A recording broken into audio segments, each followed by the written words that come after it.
ওকে, next অস্টিওসাইটিসে চলে যাবো। এর মাঝখানে সেরকম কিছু নেই। কমন এক্সাম্পলস অফ কার্টিলেজিনাস ফিশেসের মধ্যে কয়েকটা নাম পড়ে নিবি, ডিটেলস ওদের মধ্যে পড়তে লাগবে না। ডিফারেন্সেস বিটুইন শার্কস অ্যান্ড রেজটা পড়ে রাখতে পারিস, because they are types of cartilaginous fish. তো শার্কস আর রেজের মধ্যে ডিফারেন্স পড়ে নিবি, তারপর সোজা এখানে চলে যা অস্টিওসাইটিসের মধ্যে। They are bony fishes. এর আগে পড়লি কি? Cartilaginous fishes, their body was made of cartilage, these are bony fishes. They are both fresh water and marine. Fresh ওয়াটারও থাকতে পারে, সিতেও থাকতে পারে, ম্যারিনও হতে পারে। এন্ডোস্কেলেটনটা অফকোর্স বনি, এন্ডোস্কেলেটনটা অফকোর্স বনি, ঠিক আছে, বোনস দিয়ে বানানো। Paired fins, pectoral and pelvic fins আর supported by bony fin rays. তো এদের ফিন্স কীরকম? Paired fins. এর আগে এক জায়গায় পড়েছিলি যে মিডিয়ান ফিন্স আছে, পেয়ার্ড ফিন্স নেই। তো এদের মধ্যে পেয়ার্ড ফিন্স আছে, মানে পেক্টোরাল পেলভিক ফিন্স আছে। মিডিয়ান ফিন্সের মধ্যেও ইনফ্যাক্ট এদের একটা ডরসাল একটা ভেন্ট্রাল মিডিয়ান ফিন আছে। পেয়ার্ড ফিন্স মিডিয়ান ফিন আমি অলরেডি বুঝিয়ে দিয়েছি। টেল এদের কীরকম? হোমোসার্কেল, মানে কি কর্ডাল আর ফিনের দুটো লোবই আছে। এদের টেলটা কীরকম? পিছন দিকে কর্ডাল ফিনটা মানে এক্সটেন্ড করে থাকে, কর্ডাল ফিনটাই বড় হয়ে গিয়ে টেল হয়ে যায়, ঠিক আছে। Skin is soft, either naked or covered with cycloid, ctenoid or ganoid scales, ঠিক আছে। আইদার স্কিনটা সফট হবে মানে কোনো স্কেলস থাকবে, আইদার স্কিনটা নেকেড হবে মানে কোনো স্কেলস থাকবে না, বা স্কিনের ওপর স্কেলস থাকতে পারে। Cycloid scales, ctenoid scales or ganoid scales, ঠিক আছে। এখানে আমরা এর আগে আমরা প্লেকয়েড স্কেলস পড়েছিলাম এদের মধ্যে, তাই তো। কন্ড্রোসাইটিসের মধ্যে আমরা কি পড়েছিলাম? প্লেকয়েড স্কেলস। এখানে সাইক্লয়েড স্কেলস, টেনয়েড স্কেলস আর গ্যানয়েড স্কেলস, এগুলো তিন ধরনের স্কেলস আর কি, ঠিক আছে। যদি লিখে রাখতে চাস, you can just write them যে সাইক্লয়েড স্কেলসটা কীরকম হয়। সাইক্লয়েড স্কেল বলতে পারিস স্মুথ এজড হয়, ঠিক আছে। ওদের যে এজগুলো, ধারগুলো স্মুথ হয়, দেখতে ওরকম হয় সাইক্লয়েড স্কেলসের। ফ্লেক্সিবিলিটি খুব বেশি থাকে এদের মধ্যে। তো সাইক্লয়েড স্কেলসের লিখতে পারিস যে ওরা স্মুথ এজড হয়। আর যদি বলিস টেনয়েড স্কেলস কেমন হয়, এদের মধ্যে যে সাইক্লয়েড স্কেলস আছে অনেকটা ওরকম ধরনেরই, বাট টেনয়েড স্কেলস বলতে পারিস ওদের এজটা অনেকটা অত স্মুথ নয়। যেমন সাইক্লয়েড স্কেলসের এজটা স্মুথ হয়, সাইক্লয়েড স্কেলসের এজটা এরকম স্মুথ হয়, ঠিক আছে। টেনয়েড স্কেলসের যে এজটা একটু কোম্ব লাইক হয় এজটা। তো টেনয়েড স্কেলস বলতে পারিস এজটা কোম্বের মতো হয়, কোম্বের টাইপের, ওকে। আর বাদ বাকিটা হচ্ছে গ্যানয়েড স্কেলস। গ্যানয়েড স্কেলস এদের মতো সিমিলারিটিও আছে, কিন্তু গ্যানয়েড স্কেলস বলতে পারিস ফ্লেক্সিবিলিটির জন্য বেশি দরকার পড়ে, ঠিক আছে। দে আর অ্যাকচুয়ালি কাইন্ড অফ দেম, অনেকটা এরকম টাইপের। কেন? গ্যানয়েড স্কেলসগুলো অনেকটা এরকম প্লেকয়েড স্কেলসের মতো, বিকজ অফ দ্যাট এনএমএল লেয়ার। এই এনএমএল লেয়ারটা গ্যানয়েড স্কেলসের মধ্যেও আছে। এই এনএমএল লেয়ারটা এদেরকে বলতে পারিস অনেকটা প্লেকয়েডের মতোই, গ্যানয়েডগুলো। স্কিনটা বলে দিলাম। আচ্ছা, রেসপিরেটরি অর্গ্যানস হচ্ছে গিল, 4টে পেয়ার আছে। গিল কাভারও আছে এদের মধ্যে, যেমন দেখেছিলি গিল কাভার কিন্তু ছিল না, গিল কাভার ওয়াজ অ্যাবসেন্ট। এদের মধ্যে গিল কাভার আছে। গিল কাভারটাকে কি বলে? ওপারকিউলাম বলে, মনে রাখতে হবে। এয়ার ব্লাডার আর সুইম ব্লাডার আছে, এটা কিন্তু থাকে। This is to provide buoyancy. What is buoyancy জানিস নিশ্চয়ই, যে ফিশটা যে ফ্লোট করছে। What is বায়োএনসি? ওয়াটারটা যে তোকে পুশ করে ওপরের দিকে পাঠিয়ে দেয়, সেটাই তো বায়োন ফোর্স, ইজন্ট ইট? তুই একটা মগকে যখন বালতির মধ্যে পুশ করে নিচের দিকে পুশ করতে চাস, মগটা তবু ওপর দিকেই ফ্লোট করে চলে আসে, বিকজ অফ বায়োন ফোর্স। তো ফিশগুলো কেন ফ্লোট করে? How can they swim? ওরা ডুবে যায় না কেন? বিকজ ওরা বায়োয়েন্ট। এই বায়োয়েন্সিটা কে দেয় ওদেরকে? এয়ার ব্লাডের বা সুইম ব্লাডের দেয়। This is filled of air. যেহেতু it is filled with air, ওদেরকে হালকা করে দেয় and they can swim, okay. Circulatory system, হার্টটা 2 চেম্বার্ড। ল্যাটারাল লাইন সিস্টেম, এদেরও ল্যাটারাল লাইন সিস্টেম আছে, দরকার নেই, খুব একটা ইম্পর্টেন্ট পয়েন্ট না ল্যাটারাল লাইন সিস্টেমটা। হ্যাঁ, এইটা না, ইট ইজ ইম্পর্টেন্ট। বিকজ এখানে দেখ ইকো লোকেশনের কথা বলা হয়েছে। এদের কিছু কিছু সেন্সারি সেলস আছে, দেখ এই ল্যাটারাল লাইন সিস্টেমে কিছু কিছু সেন্সারি সেলস আছে যেগুলো ইকো লোকেশনে হেল্প করে। What is echolocation? যেমন ব্যাটসরা ইউজ করে। What do bats do? Ultrasonic waves দিয়ে ওরা বুঝতে পারে কোথায় সাউন্ড, কোথায় কোন জিনিস আছে। এরাও ইকো লোকেশন করে, এরা কোনো সাউন্ড এমিট করে, সেই সাউন্ডটা যখন কোথাও স্ট্রাইক করে রিফ্লেক্ট করে ব্যাক করে আসে সেটা ইকো ফর্ম করে। সেই ইকোটা যখন এই ফিশগুলো রিসিভ করে ওরা বুঝতে পারে যে আমার সামনে কি কি জিনিস কোথায় কোথায় আছে, কি কি অবজেক্ট আমার সামনে আছে, সেটা ওরা লোকেট করতে পারে। That is called echolocation. So এটা পড়ে রাখবি যে এই সেন্সরি সেলসগুলো কি ইকো লোকেশনে ওদেরকে হেল্প করে। ওকে, সুইম ব্লাডারটা নিজেরা পড়ে নিস, ইট ইজ ভেরি ইজি, বোঝানোর কিছু নেই। সুইম ব্লাডারটা ইনফ্যাক্ট পড়ে রাখিস, কেটে দিস না, এই বক্সটা পড়ে রাখবি। দিস ইজ ইম্পর্টেন্ট বিকজ এদের মধ্যে একটা স্পেশাল ফিচার, তো ইট ইজ ইম্পর্টেন্ট। আচ্ছা, নেক্সট হচ্ছে বোনি ফিশেস আর ওভিপ্যারাস। ওভিপ্যারাস মানে কি? What is ওভিপ্যারাস? ওভিপ্যারাস মানে হচ্ছে যারা ডিম পারে। ভিভিপ্যারাস হচ্ছে আমরা ম্যামেলসরা, আমরা তো ডিম পারি না, আমরা পুরো ইয়াং ওয়ান্সে জন্ম দিই, তো আমরা ভিভিপ্যারাস বা যারা এগস যারা লে করে তাদেরকে ওভিপ্যারাস বলা হয়। এক্সাম্পলস পড়ে নিবি, fresh water fishes, marine fishes আর লাং ফিশেস সব এক্সাম্পল পড়ে নিবি। Okay, common examples of bony ফিশের মধ্যে জাস্ট এক্সাম্পল পড়ে নিবি, ডিটেলস লাগবে না।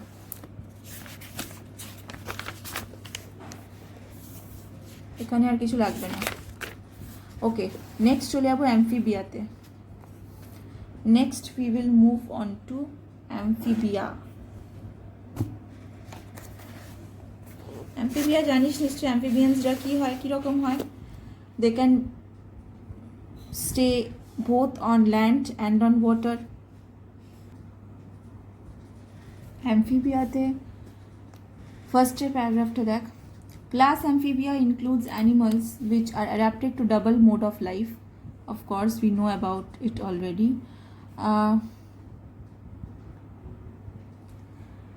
On land as well as in water. In larval stage they are fish-like. Of course, পড়েছিস নিশ্চয়ই যে একদম যখন লার্ভা থাকে টেড পোলস বলা হয় অনেক সময় ফ্রগসদের, তো this tadpoles they look like fish. ঠিক আছে, ফিশ বিকজ কাইন্ড অফ ওদের টেলও থাকে, তো অনেকটা ফিশের মতোই ওদেরকে দেখতে লাগে। So when they are larva they are fish like, they swim in water using tail and breathing through gills. ঠিক আছে, সুইম করে কি প্রথম কি দিয়ে, কিসের হেল্প নিয়ে? টেলের হেল্প নিয়ে সুইম করে আর ব্রিথ করে through gills. The adults move on land with limbs and breathe through lungs. Of course যে যখন ওরা ছোট থাকে তখন ওরা বেশিরভাগ লাইফটা ওয়াটারেই কাটায়, মানে বেশিরভাগ লাইফটা না, পুরোটাই। যখন ওরা একদম ছোট থাকে তখন ওরা ওয়াটারেই থাকে, আর যেহেতু ওয়াটারে থাকে তখন ওদের গিলস দরকার। বাট যখন ওরা বড় হয়ে যায় তখন ওরা আর জলে থাকে না, অ্যাডাল্টসরা জল থেকে বেরিয়ে চলে আসে, ল্যান্ডে থাকতে শুরু করে। যেহেতু ল্যান্ডে থাকতে শুরু করে তাদের তখন লিমস দরকার, টেলসের আর দরকার নেই, হাত আর পায়ের দরকার। আর শুধু তাই না, তখন ওদের লাংসেরও দরকার, গিলসের দরকার নেই। তো the amphibians have the following characteristics. প্রথমত cold blooded. You know what cold blooded means? Cold blooded মানে হচ্ছে যারা পয়কিলোথার্মাল বলা হয়, হোমিওথার্মাল পয়কিলোথার্মাল পড়েছিস, তো কোল্ড ব্লাডেড মানে হচ্ছে যারা বাইরের টেম্পারেচারের সাথে, মানে এনভায়রনমেন্টের টেম্পারেচারের সাথে নিজেদের বডি টেম্পারেচার ফ্লাকচুয়েট করাতে পারে। তাই তো, বাইরের টেম্পারেচার যদি এখন 10 ডিগ্রি হয়ে যায়, ওদের বডির টেম্পারেচারও 10 ডিগ্রি হয়ে যাবে। That is called cold blooded animals. ঠিক আছে, আমাদের যেটা হয় না, উইন্টার সিজনে যখন 10 ডিগ্রি থাকে আমাদের কি বডি টেম্পারেচার 37 থেকে 10 চলে যায়?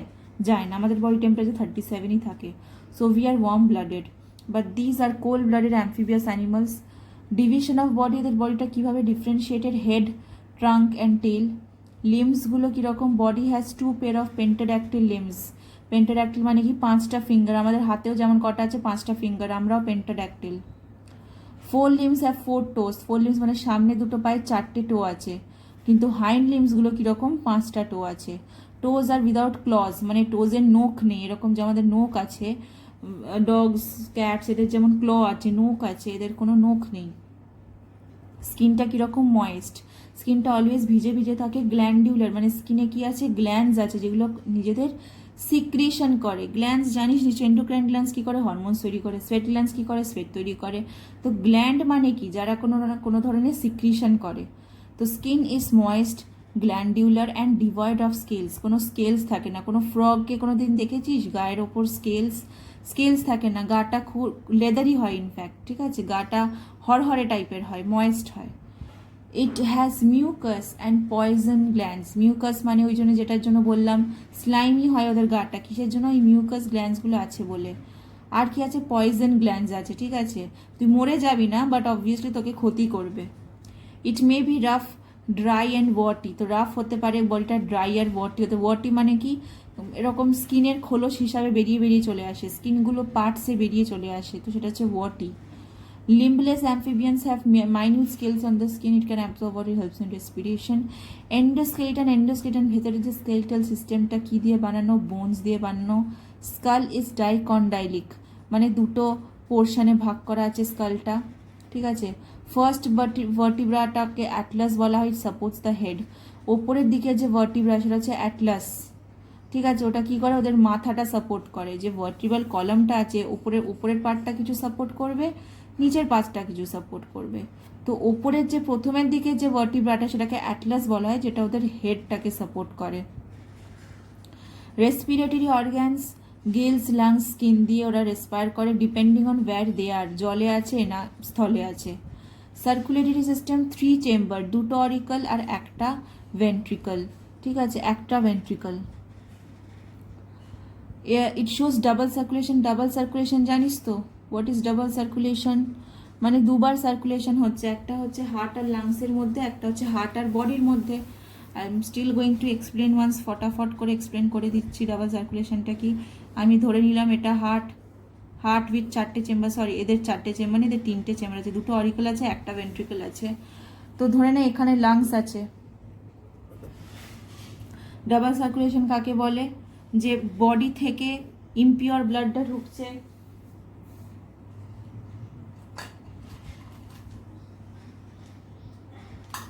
wait a second,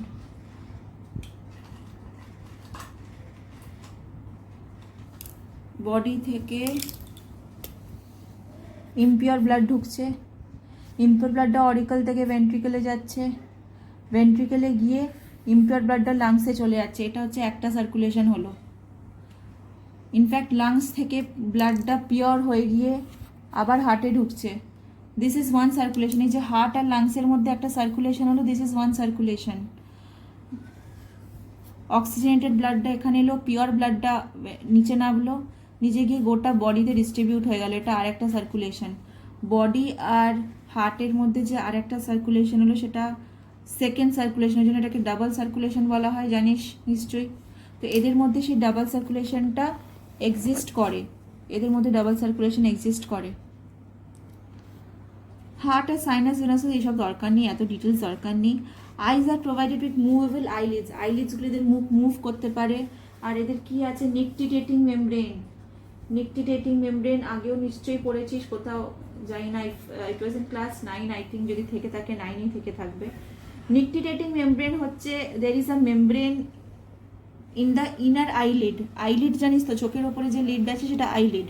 তো আইলিডের ভেতরের দিকে একটা মেমব্রেন থাকে, কিছু কিছু অ্যাম্ফিবিয়ান্সের মধ্যে, বার্ডসের মধ্যে, রেপটাইলসের মধ্যে, কিছু কিছু ম্যামেলসের মধ্যেও দেখা যায় যে ভেতরের দিকে একটা নিকটিটেটিং মেমব্রেন থাকে।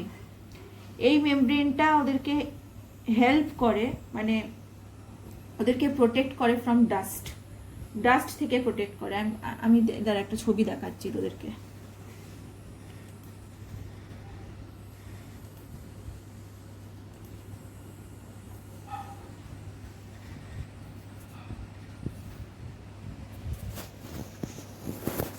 See, this is the nictitating membrane.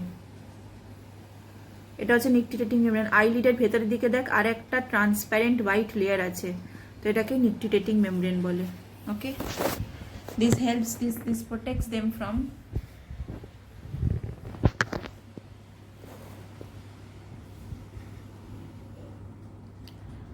it protects them from dust particles. Okay, protects their eyes from. Okay, so next হচ্ছে ears, external ears are absent. আমাদের যেমন এক্সটার্নাল ইয়ার আছে, মিডল ইয়ার আছে, ইন্টারনাল ইয়ার আছে। এক্সটার্নাল ইয়ার মানে বাইরের পোর্শনটা, যেটা আমরা দেখতে পাচ্ছি আমাদের কানে, সেটাই হচ্ছে এক্সটার্নাল ইয়ার। তোদের মধ্যে এক্সটার্নাল ইয়ার বলে কিছু নেই, সোজা একদম আছে ইয়ার ড্রাম। ওকে, এক্সক্রিটারি অর্গ্যানস আছে কিডনিজ আর মেসোনেফ্রিক অ্যাম্ফিবিয়ান্স এক্সক্রিট ইউরিয়া। আচ্ছা, তাহলে এটা মনে রাখতে হবে যে ওদের মানে ওদের যে এক্সক্রিটারি মেটেরিয়ালটা সেটা কি, সেটা মনে রাখতে হবে। আমাদেরও যেমন ইউরিয়া, বার্ডসের মধ্যে যেমন ইউরিক অ্যাসিড, ঠিক আছে, ফিশেদের মধ্যে হচ্ছে নর্মাল অ্যামোনিয়া। তো এটা মনে রাখতে হবে যে অ্যাম্ফিবিয়ান্সের মধ্যে এক্সক্রিটারি মেটেরিয়ালটা কি। কিডনিস আর মেসোনেফ্রিক, মেসোনেফ্রিক মানে কি, অ্যাকচুয়ালি এই মেসো কথাটা এমব্রায়োর সাথে জড়িত। যখন আমরা এমব্রায়ো থাকি তখন 3টে লেয়ার থাকে, এন্ডো, মেসো, একটো। এবার কোন লেয়ার থেকে কোন অর্গ্যানটা ফর্ম হচ্ছে সেটা ডিপেন্ড করে আমরা এই মেসো, এন্ডো, একটো এরকম নাম দিই, ঠিক আছে। তো এই যে মেসো লেয়ারটা আছে, এমব্রায়ো থাকতে থাকতে আমাদের যে মেসো মাঝখানে যে লেয়ারটা আছে, সেই লেয়ার থেকে কিডনি ফর্ম হয়, সেই লেয়ারটা থেকে কিডনি ফর্ম হয়, ঠিক আছে। তো ওই জন্য বলছে কিডনিস আর মেসোনেফ্রিক। ওকে, ক্লোয়াকা। আচ্ছা, ক্লোয়াকা আমি অলরেডি বললাম। ক্লোয়াকা আমি কখন বললাম, ওই শার্কের কথা বলতে বলতে, যে ওদের যে মেল যে মানে যে ফিশগুলো আছে, তারা যে ফিমেল বডির মধ্যে, ফিমেলের মধ্যে যে সিমেন্টটা দিয়ে দেয়, মানে ট্রান্সফার করে দেয়, তো ফিমেলের কোন অর্গ্যানের মধ্যে, ক্লোয়াকার মধ্যে। সিমিলারলি এখানেও দেখ, এদের মধ্যেও ক্লোয়াকা আছে। ওকে, কমন ক্লোয়াকাল চেম্বার। তো অ্যালিমেন্টারি ক্যানেল, ইউরিনারি ব্লাডার, জেনিটাল ডাক্ট সব কিছুটাই ওপেন করছে কোথায়, ক্লোয়াকাতেই ওপেন করছে। বার্ডসের মধ্যেও কিন্তু ক্লোয়াকা আছে। ওকে, রিপ্রোডাকশন, সেক্সগুলো সেপারেট, মানে কি একটা অ্যানিমালের মধ্যে কিন্তু মেল অর্গ্যান, ফিমেল অর্গ্যান দুটোই নেই। একটা অর্গ্যান, একটা অ্যানিমাল মেল হয়, একটা অ্যানিমাল ফিমেল হয়। এরকম নয় যে একটা অ্যানিমাল এর মধ্যে মেল অর্গ্যানও আছে, ফিমেল অর্গ্যানও আছে। ফার্টিলাইজেশন ইজ এক্সটার্নাল, মানে কি বডির বাইরে ফার্টিলাইজেশন হয়। কোথায় হয়, জলের মধ্যে। জলের মধ্যে মেলেরা স্পার্ম ছেড়ে দেয়, সেখান থেকে ফিমেল অর্গ্যানসরা রিসিভ করে নেয়, ফার্টিলাইজেশন ওখানেই হয়ে যায়, জলের মধ্যে। তো ফার্টিলাইজেশনটা কোথায় হয়, external, external of the body. Okay, আর কি আছে, ডেভেলপমেন্ট, টেডপোল লার্ভা। প্রথমে টেডপোল লার্ভাল স্টেজ থাকে, লার্ভাল স্টেজ থাকে টেডপোল বলি আমরা, যেটা বললাম। তারপরে অ্যাডাল্ট হয়ে যায়, যেটা ওরা ল্যান্ডে চলে যায়। এই যে লার্ভা থেকে অ্যাডাল্ট হচ্ছে, এটাকে বলা হয় মেটামরফোসিস। ওদের পুরো বডির স্ট্রাকচারই চেঞ্জ হয়ে যাচ্ছে। লার্ভা থেকে যে ওরা অ্যাডাল্ট হচ্ছে, ওদের বডির পুরোপুরি স্ট্রাকচার চেঞ্জ হয়ে যাচ্ছে, ওদের হাবভাব, ওদের ক্যারেক্টারিস্টিক্স চেঞ্জ হয়ে যাচ্ছে, ওদের হ্যাবিট্যাট চেঞ্জ হয়ে যাচ্ছে। এটা কি বলা হয়, মেটামরফোসিস, ঠিক আছে। কিসের কোন হরমোন কন্ট্রোলে এই মেটামরফোসিসটা হয়, থাইরক্সিন হরমোনের কন্ট্রোলে মেটামরফোসিসটা অকার করে, ঠিক আছে। প্যারেন্টাল কেয়ার এসব দরকার নেই, নট ইম্পর্টেন্ট। আর অ্যাম্ফিবিয়ান্স কোথায় কোথায় থাকে, অ্যাকোয়াটিকও থাকতে পারে, টেরেস্ট্রিয়াল থাকতে পারে, আরবোরিয়াল থাকতে পারে। ওকে, আরবোরিয়াল মানে গাছের ওপর থাকা, বারোইং ফর্ম, বারো করতে পারে, ঠিক আছে। তো এইগুলো হচ্ছে অ্যাম্ফিবিয়ান্সের ব্যাপারে। অ্যাম্ফিবিয়ানের দু একটা এক্সাম্পল পড়ে নিবি, that's it. Common examples of class Amphibia কয়েকটা এক্সাম্পল পড়ে নিবি, এক্সাম্পলের ডিটেলস লাগবে না, নেক্সট চলে আসবো আমরা রেপটিলিয়াতে।